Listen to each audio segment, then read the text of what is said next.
जय श्री राम। बहुत स्वागत आपका आपके अपने बेहद खास कार्यक्रम में। मैं हूं आपके साथ आपका अपना डॉक्टर राज मिश्रा। साढ़े साती फ्रॉड है या साढ़े साती का इतना इंपैक्ट होता है?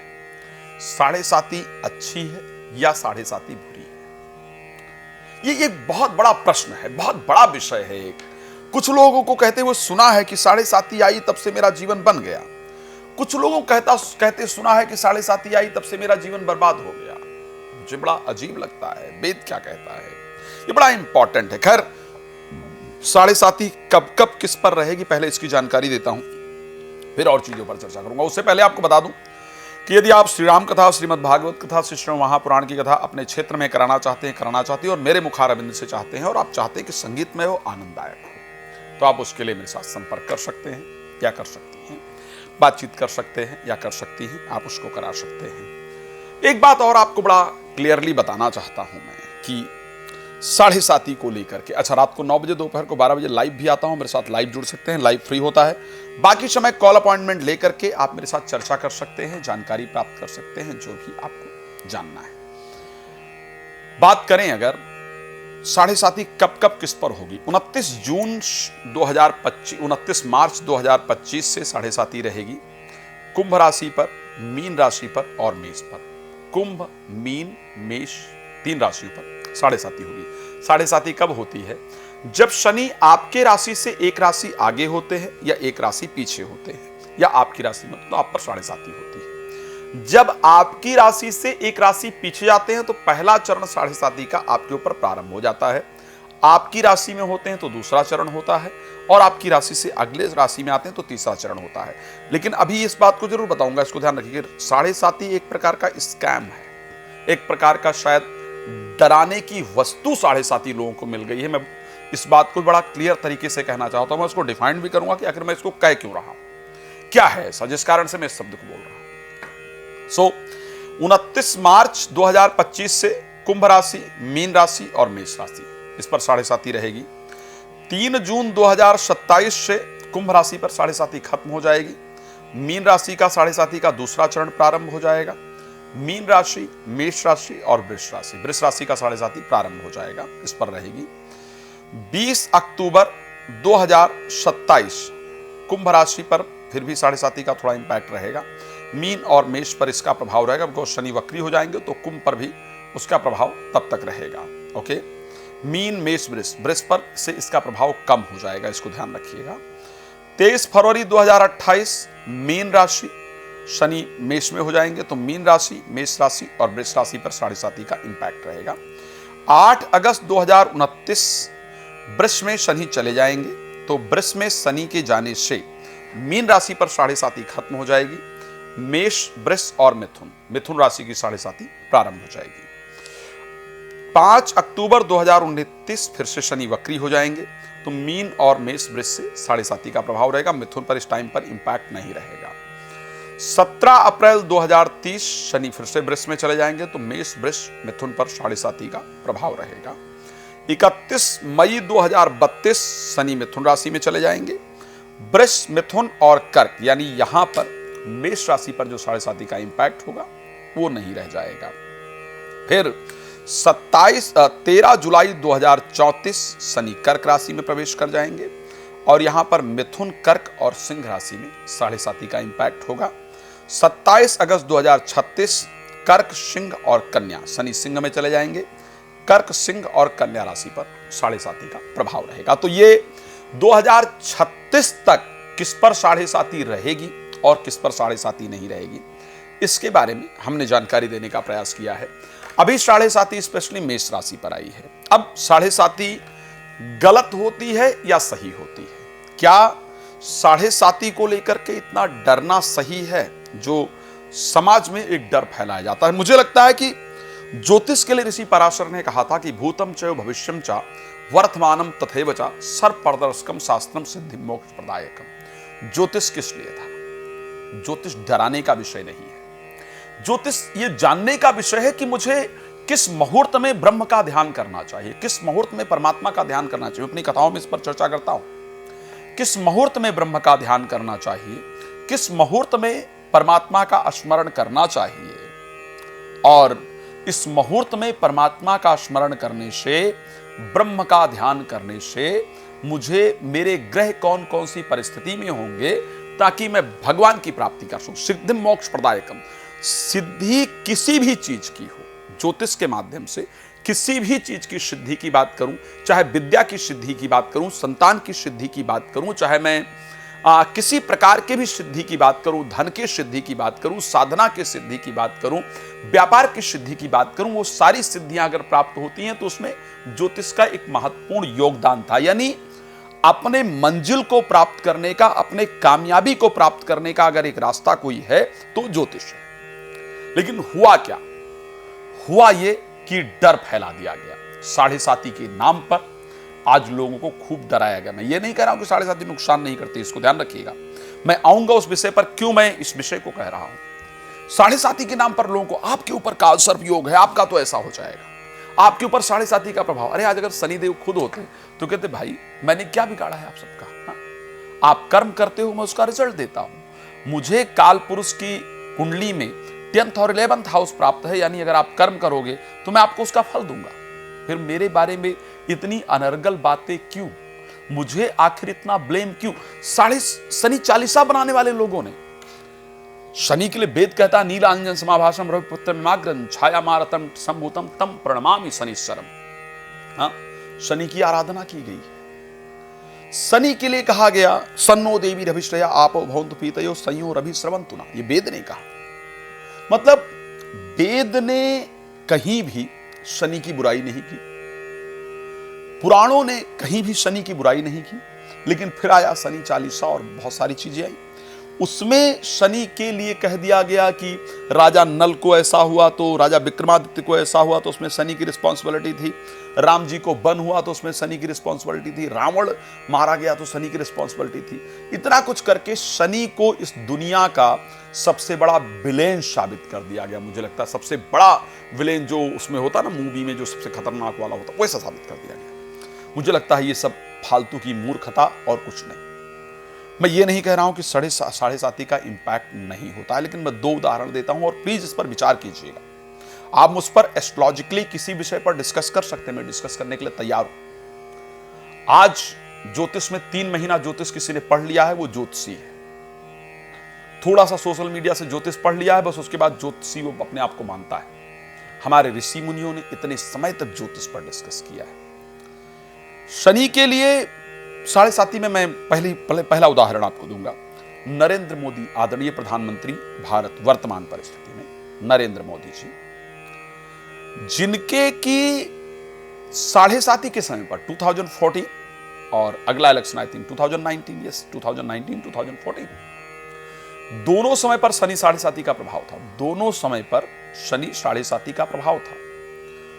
बिग मार्जिन से, यानी बड़े मार्जिन से दोनों ही इलेक्शन को आदरणीय प्राइम मिनिस्टर जी जीतते हैं। आप सभी लोगों ने देखा होगा, एक बहुत बड़ा एक जो हुजूम रहा, जो एक बहुत बड़ा सपोर्ट चाहिए था, वो प्रधानमंत्री जी को प्राप्त हुआ और इस इलेक्शन को, दोनों इलेक्शन को वो जीत गए। अब आप सोचिए, अगर साढ़े साती खराब थी तो दोनों बार इतने बड़े किस प्रकार इतना बड़ा जो एक समर्थन पब्लिक का था वो कैसे प्राप्त हो गया? पंडित जवाहरलाल नेहरू साढ़े साती के समय पर प्राइम मिनिस्टर बनते हैं। इसका मतलब ये मैं नहीं कह रहा हूं कि साढ़े साती खराब नहीं होती। मैंने सबसे पहली चीज कहा कि साढ़े साती को लेकर डर नहीं होना चाहिए। साढ़े साती के समय पर इन लोगों की ये परिस्थितियां हुई। लेकिन एक बार रामायण में चलते हैं, श्री रामचरितमानस में, जहां पर जब राम जी का वन हुआ तो ये कहा गया कि सज प्रतीत बहुविधि गढ़ छोली और अवध साढ़े साती तब भोली। यानी अयोध्या पर साढ़े साती आई और राम जी को बन जाना पड़ा। गोस्वामी तुलसीदास जी ने लिखा है। अब एक्चुअल में साढ़े साती अच्छा रिजल्ट एक साधारण मानव क्या सोचता है? साधारण मानव के लिए कुछ लोग कहते हैं कि मेरी साढ़े साती में तो मुझे बहुत फायदा हुआ है, आदरणीय प्राइम मिनिस्टर जी जैसे लोग। कुछ लोग कहते हैं कि साढ़े साती में तो मेरा बहुत खराब हो गया, मैं जेल चला गया, या मेरा धन का नुकसान हो गया, मेरा व्यापार नुकसान हो गया, मेरा स्वास्थ्य खराब हो गया, अला बला ये जो सब चीजें होती, बहुत नुकसान हो। साढ़े साती के लिए जो दुनिया में डर फैलाया जा रहा है ना, एक इस प्रकार का स्कैम है। साढ़े साती के नाम पर हर व्यक्ति को डरने की आवश्यकता नहीं होती है। साढ़े साती नुकसान और फायदा दोनों कर सकती है। वो कैसे डिपेंड करता है? डिपेंड करता है कि साढ़े साती आपको अच्छा रिजल्ट देगी या बुरा रिजल्ट देगी, लेकिन उस चीज को देखने के लिए जो ज्योतिषी आपकी साढ़े साती देख रहा है, आप ये मत सोच लीजिए कि मेरी मेष राशि तो मेरे पर साढ़े साती आ गई, अब मेरी परेशानी शुरू हो गई। नहीं, आपकी मेष राशि है, कोई सुयोग ज्योतिषी उसको क्लियर कर सकता है कि आपके लिए साढ़े साती सही होगी या खराब होगी। उसके लिए अगर ज्योतिषी को अष्टक वर्ग सर्वाष्टक वर्ग की नॉलेज है, अष्टक वर्ग या सर्वाष्टक वर्ग की अगर नॉलेज है, ये बात मैं ऐसे नहीं कह रहा हूं, इस बात को शास्त्रों में वर्णित किया गया है। बृहत पाराशर होरा शास्त्र इत्यादि के अंतर्गत वर्णन है, आप चाहें तो जाकर वहां देख सकते हैं। अगर अष्टक वर्ग या सर्वाष्टक वर्ग की नॉलेज आपको है तो आप साढ़े साती का एग्जैक्ट निर्णय कर सकते हैं, अन्यथा आप साढ़े साती के बारे में कुछ भी नहीं जान पाएंगे। कैसे? सर्वाष्टक वर्ग में प्रत्येक राशि को संख्या मिलता है, बल मिलता है, ओके, पॉइंट्स मिलते हैं। डिपेंड करता है कि वो राशि कितनी पावरफुल है। अगर वो राशि पावरफुल है तो निश्चित रूप से उसके लिए फायदेमंद होगा, अगर वो पावरफुल नहीं है तो उसके लिए नुकसानदायक होगा। शनि एक, अगर मैं जो एस्ट्रोलॉजिकली देखूं तो मेरे दृष्टि से सूर्य के बाद सबसे बड़े जो प्लैनेट हैं, बृहस्पति के बाद शनि का ही नंबर आता है। सूर्य के बाद बृहस्पति और बृहस्पति के बाद शनि। सो डिपेंड करता है कि वो राशि के ऊपर कितना पावर है, उस शनि के भार को रोक पा रही है या नहीं रोक पा रही है। जैसे एक छोटे बच्चे को या एक कमजोर आदमी को 30 किलो का भार अगर लदवा दिया जाएगा तो वो परेशान हो जाएगा, बिकॉज वो खुद ही नहीं चल पा रहा है, तो उस भार को क्या रोकेगा। और एक पावरफुल आदमी जो हट्ठा कट्ठा है, उसको अगर हमने 50 किलो का भार भी लगा तो मजे लेते हुए और जा रहा है, उसको कुछ ज्यादा फर्क नहीं पड़ रहा है, राइट। सो इसी प्रकार डिपेंड करता है कि सर्वाष्टक वर्ग के अंदर जिस राशि में शनि गए हैं उस राशि को कितने अंक मिले हुए हैं। तो अगर मान लिया जाए कि उस राशि को 25 अंक से कम मिले हैं, 3 फेज साढ़े साती का होता है, तो अगर जिस राशि पर मान लिया जाए कि मैं फॉर एग्जाम्पल अभी शनि गए हैं मीन राशि के अंतर्गत, साढ़े साती किस पर चल रही है? मेष पर, मीन पर और कुंभ राशि पर, राइट। तो अगर आपके मीन राशि को पावर मिला है 25 या 25 से कम मिला है, तो साढ़े साती का जो पहला फेज आया है मेष राशि के ऊपर वो बहुत नुकसानदायक होगा, बहुत प्रॉब्लमैटिक होगा। इसको ध्यान रखिएगा, 2.5 वर्ष जो साढ़े साती का स्टार्टिंग है वो बहुत प्रॉब्लमैटिक होगा, दिक्कत देने वाला होगा। और उसमें होगा क्या मेष राशि के लिए, क्योंकि 12th हाउस में रहेंगे, तो ऐसे कंडीशन में नींद आने में प्रॉब्लम, कोर्ट कचहरी से रिलेटेड प्रॉब्लम, बेकार का खर्चा इत्यादि, और हेल्थ प्रॉब्लम, फैमिली के अंदर डिस्प्यूट यानी घर में लड़ाई झगड़ा इत्यादि, ऐसी परिस्थितियां आपको देखने को मिलेंगी। लेकिन आप सोच लीजिए कि यहीं पर शनि जो मीन राशि है उसको 25 से लेकर 30 पॉइंट तक मिले हुए हैं, 25 से 30 अंक मिले हैं, तो आपको कोई प्रॉब्लम होगी ही नहीं। चाहे जो भी परिस्थिति रहे, साढ़े साती बिल्कुल नॉर्मली निकलेगी। ना आपके साथ कुछ अच्छा होने वाला है और ना आपके साथ कुछ बुरा होने वाला है। अब अगर 30 से ऊपर अंक मिले हुए हैं मीन राशि को, तो ऐसे कंडीशन में मेष के लिए जो साढ़े साती का पहला फेस है वो बहुत शानदार रहेगा। वो सब कुछ मिलेगा जिसको आप जीवन में चाहते हैं या चाहती हैं। सेम इसी प्रकार से जब शनि मेष राशि में जाएंगे, यानी मेष के ऊपर साढ़े साती का दूसरा चरण स्टार्ट होगा, तो ऐसे कंडीशन में अगर मेष राशि में स्पेशली इसी प्रकार अंक 25 से कम मिले हैं तो दूसरा फेज बहुत प्रॉब्लमैटिक होगा, और उस समय आपको हेल्थ प्रॉब्लम होगी, आपके पर्सनल लाइफ में प्रॉब्लम होगी, आपके प्रोफेशनल लाइफ में प्रॉब्लम होगी, आपका कॉन्फिडेंस लेवल डाउन होगा, आपके भाई इत्यादि से प्रॉब्लम होगी, जो कि दूसरा चरण क्रिएट करता है। लेकिन अगर उसको 25 से ऊपर अंक मिले हैं तो बिल्कुल परिस्थिति सामान्य रहेगी, और 25 से 30 के बीच में मिले हैं तो बिल्कुल सामान्य रहेगी, और 30 से ऊपर है तो इन्हीं चीजों से आपको बहुत फायदा होने वाला है। इसी प्रकार जब साढ़े साती का तीसरा चरण स्टार्ट होता है, यानी आपकी राशि के 2nd हाउस में शनि गोचर करने जाते हैं, तो उस समय पर उनकी दृष्टि 4th हाउस पर होती है, 8th हाउस पर होती है, और उसके साथ उनकी दृष्टि 11th हाउस पर होती है। तीसरे चरण में जनरली आप अपने घर से दूर चले जाते हैं, परिवार से दूर चले जाते हैं। अगर प्रॉपर्टी इत्यादि में नुकसान होता है, वाहन इत्यादि को लेकर नुकसान होता है, जो लोग आपके दिल के बहुत करीब होते हैं या होती हैं वो आपसे दूर चले जाते हैं। अगर वहां पर भी शनि 25 से कम अंक प्राप्त होगा तो फिर ये सारी परिस्थितियां जो मैंने बताई है वो आपके साथ घटित होंगी। अगर 25 से ऊपर अंक आपको प्राप्त हुआ है वहां पर, तो ऐसे कंडीशन में आपको बहुत सामान्य परिस्थिति रहेगी। 30 से ऊपर अंक गया है तो आपको प्रॉपर्टी का लाभ होगा, वाहन का लाभ होगा, जितने कोर्ट कचहरी से रिलेटेड मामले हैं वो आपके पक्ष में आ जाएंगे, शेयर मार्केट इत्यादि से लाभ होगा, कुटुंब में मांगलिक कार्य का आयोजन होगा। तो 7.5 नुकसान भी करती है और 7.5 फायदा भी करती है। डिपेंड करता है कि मेरे लिए वो 7.5 किस प्रकार की है। सो जब भी मैं ये सुनता हूं, इस प्रकार की परिस्थितियों को सुनता हूं कि भाई 7.5 ने नुकसान कर दिया, ये कर दिया, वो कर दिया, मुझे लगता है ये सब एक प्रकार का स्कैम है। ऐसे नहीं होता है। ज्योतिष के डीप में जाना पड़ता है, रिसर्च करना पड़ता है, अध्ययन करना पड़ता है, अपनी रिस्पॉन्सिबिलिटी को फॉलो करना पड़ता है। 3 महीने, 4 महीने, साल, 2 साल पढ़कर ज्योतिष नहीं होता है। करीब 25 वर्ष से मैं ज्योतिष के फील्ड में हूं, ज्योतिष कर रहा हूं। उससे पहले मैंने पढ़ा है ज्योतिष को, और उसके बाद भी आज 3 घंटे मुझे रोज पढ़ना होता है ताकि मैं आप सबको एक अच्छी चीज डिलीवर कर पाऊं, एक अच्छा लाभ दे पाऊं। आप लोग मेरे परिवार जैसे लोग हैं, तो इस परिस्थिति को ध्यान में रखते हुए चलना चाहिए। अब चलिए, 7.5 आपको परेशान कर रही, तो आपको ऐसा क्या करना चाहिए जिससे कि 7.5 आपको नुकसान एक्चुअल में ना कर पाए। वीडियो शेयर कर लीजिएगा, आपके लिए फायदेमंद होगा। एक बड़ा शनि की बड़ी सुंदर गायत्री है।